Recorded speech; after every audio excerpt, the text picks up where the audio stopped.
Red Sails to Capri, Chapter 10. The End and the Beginning. When Michael and Pietro reached Angelo's cottage, it was deserted. Had the men gone? Were they too late? Michael looked up at the sky. The sun seemed directly above him. He shaded his eyes and looked out across the water. There was not a boat in sight. Pietro, they've gone! They've gone!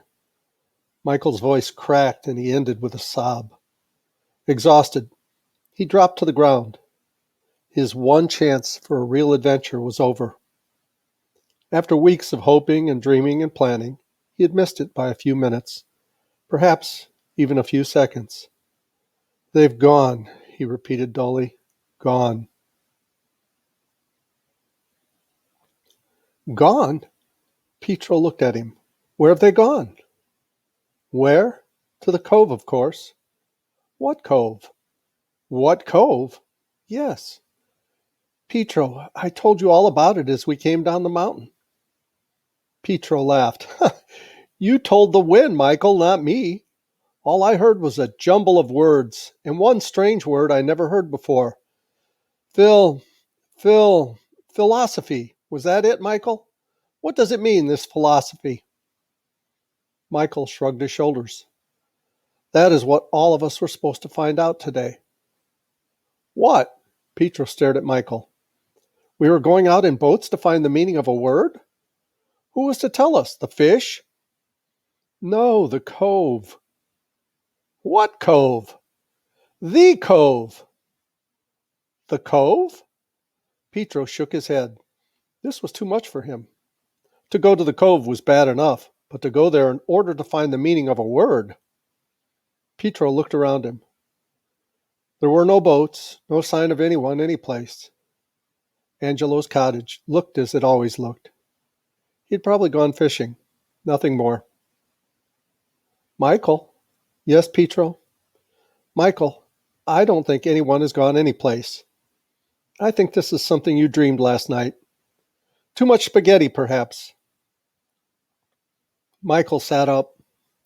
To miss the trip was bad enough, but to have Pietro think it was nothing but a dream, a nightmare, he couldn't stand that. Pietro, listen. One day I heard Herr Nordstrom talking about philosophy. I asked him what it meant, and he tried to tell me. He said all philosophers search for the truth, but I didn't understand what he meant. Then, one night, when Papa told Monsieur Jacques about the cove, Herr Nordstrom got very excited. He said there were many ways to search for the truth, and if we went to the cove and found out the truth about it, he could explain to me what he meant. Suddenly, Michael remembered. He began to run. Pietro, come! Come! Giovanni and Antonio are bringing their boats to the Grand Marina Pier.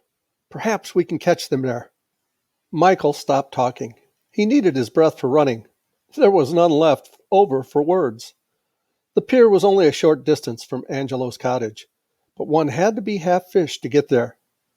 That didn't bother Michael. He ran down the beach, plunged into the water, swam quickly around the high rocks jutting into the bay, scrambled onto the beach again, and continued to run. Only once did he look up, and that was a backward glance to see if Pietro was following him. He was, and that was all Michael wanted to know.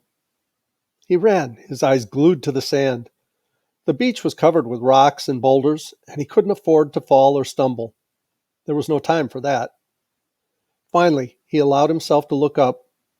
There in front of him was the Grand Marina, and it was too good to be true. There were the three boats.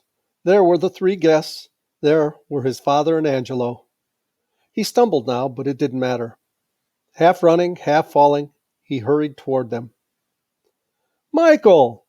Where have you been? We were worried about you. We thought you were asleep, but when we looked in your room, you weren't there. Michael stood in front of them panting. His only answer to all of their questions was a foolish grin. His morning had been filled with a series of wild dashes from one place to another, but now everything was all right. The boats were here. The men were here. He was here. And Pietro was here too. Well, Angelo looked around him. Do we start or don't we? Or perhaps we are waiting for Petro's donkeys. He picked up a large lunch basket and put it into one of the boats. Michael stared at the basket. Was it really filled with rocks as his mother had promised? Suddenly he realized that he had had nothing to eat since Saturday evening. Now it was noon on Sunday.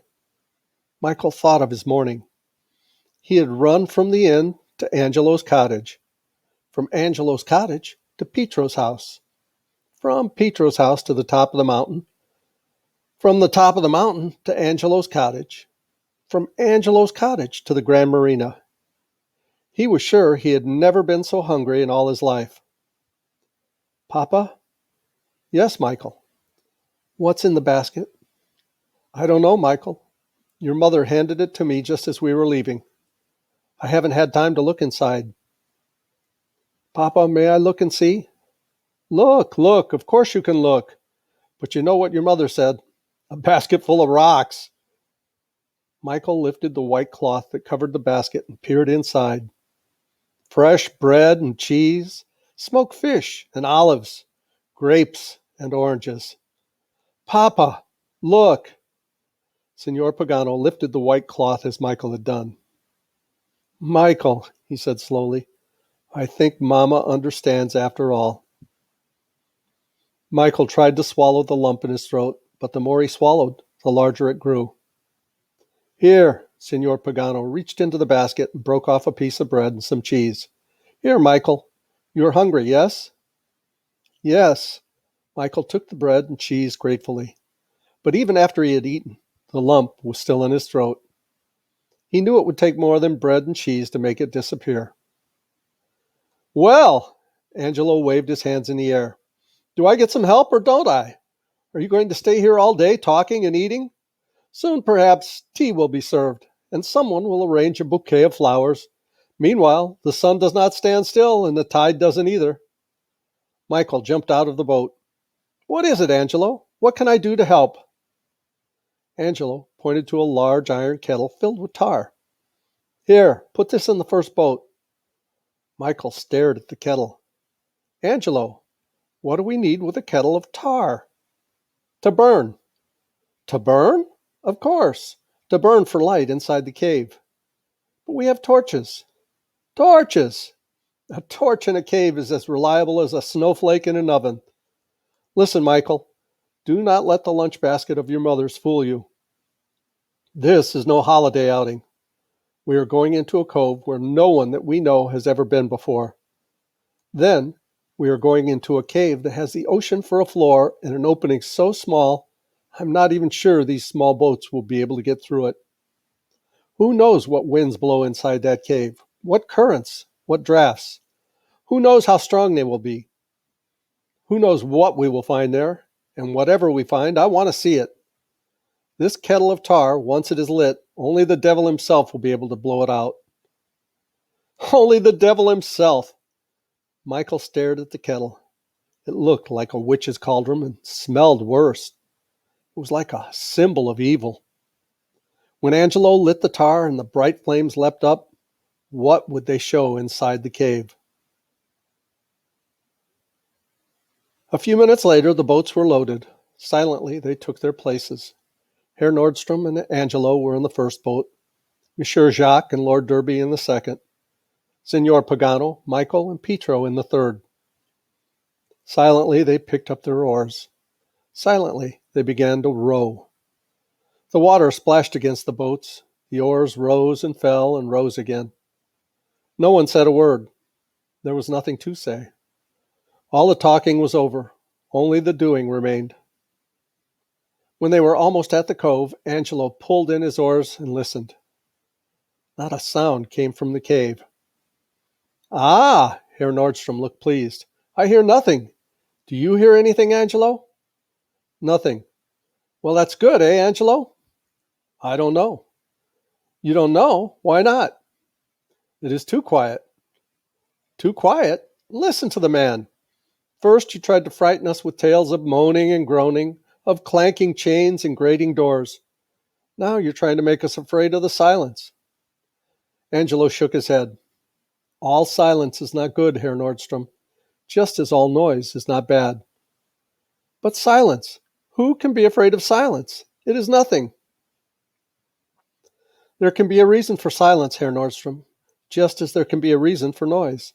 And if I were going to hide, Herr Nordstrom, I would feel safer behind silence than behind the loudest noise in all the world. What are you trying to say, Angelo? What are you afraid of?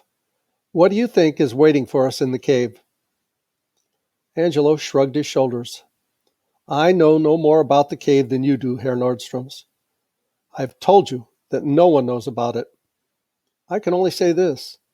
The man with the best imagination knows the most, because only he can begin to guess what is inside.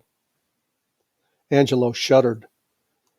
The fear of the cove, which hovered over everyone in Capri, seemed suddenly to envelop him. He could not shake it off. That is wonderful, Angelo, what you just said, that the man with the best imagination knows the most about the cave. That is true about everything, Angelo. Men dream and then they run to catch up with their dreams. That is progress, Angelo. We need both kinds of men, the dreamers and those who try to make the dreams come true. And the rowers. We need the rowers too, eh, Herr Nordstrom? We could not go far without the rowers. Angelo smiled, and with his smiling he seemed to shake off his fear of the cove. He picked up his oars and began to row vigorously. A few minutes later, they were inside the cove. The small opening of the cave yawned before them. Now, Herr Nordstrom, I'm going to light the tar. Then I want you to lie down flat in the boat. The mouth of the cave is so low that you will not be able to get through otherwise. I will get out of the boat and push it as I swim. The opening is too narrow to use the oars. The rest of them waited at the entrance to the cove. They saw Angelo light the tar. They saw Herr Nordstrom lie down in the bottom of the boat. They saw Angelo climb out, grab the boat with one hand, and start to swim. They saw the bright flames of the tar against the black opening. Then the flames disappeared, the boat disappeared, and finally Angelo, too, disappeared inside the cave. Not a sound could be heard. They waited and waited, still not a sound. And then suddenly there were excited calls and shouts. Come, come quickly! Come, come quickly! The words echoed and re-echoed and echoed again. The calls and the echoes joined, separated, joined together. No one could tell which were the calls and which were the echoes. There was excitement in the words, but still they had a strange, hollow sound. Were they cries for help? Had Angelo and Herr Nordstrom called? Or were the words just a trick to get the other two boats inside the cave? Come, come! Monsieur Jacques and Lord Derby picked up their oars and shot ahead. Then Lord Derby lay down in the boat, and Monsieur Jacques, like Angelo, pushed the boat through the small opening. Again there was silence, and again the excited calls, Come, come quickly! And again the hollow, echoing sound, Come, come quickly! Without a word, Michael picked up his oars and began to row. Without a word, he shipped his oars and dived into the water at the opening of the cave. Without a word, Signor Pagano and Pietro stretched themselves out on the bottom of the boat. Michael started to swim, pushing the boat before him. Swish! A great suction seemed to draw them in. One minute they were outside with all the waters of the bay around them. The next minute they were inside the cave. No, not inside the cave. Inside another world. And I think we're going to pause here, and we'll continue with this story in the next video. And it should be the last one. I hope you're enjoying the story, and I hope you come back for the last one. Hey, please reach down, click like, and subscribe to our channel if you haven't. I love you guys. As Tigger says, ta-ta for now.